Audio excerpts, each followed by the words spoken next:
తిరుమల శ్రీవారిని పలువురు ప్రముఖులు దర్శించుకుని మొక్కులు చెల్లించుకున్నారు. వారికి ఆలయ అధికారులు స్వాగతం పలికి దర్శన ఏర్పాట్లు చేశారు.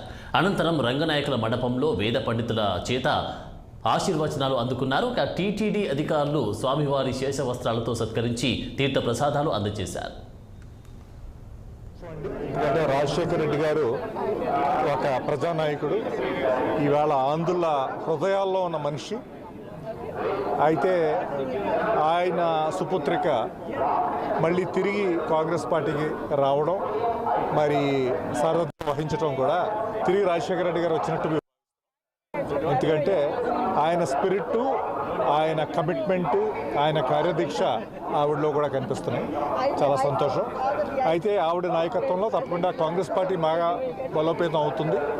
మేము విజయావకాశాలు కూడా త్వరలో కృషి చేయగలమని కూడా నేను భావిస్తాను. మీ సపోర్ట్ ఎలా ఉండబోతుంది? మేము తప్పకుండా ఉంటుంది. హోల్ హార్టెడ్ సపోర్ట్ ఉంటుంది షర్మిలా గారికి.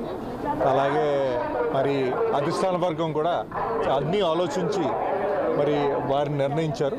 అందువల్ల తప్పకుండా మేము అంతగా పూర్తిగా కృషి చేస్తాం.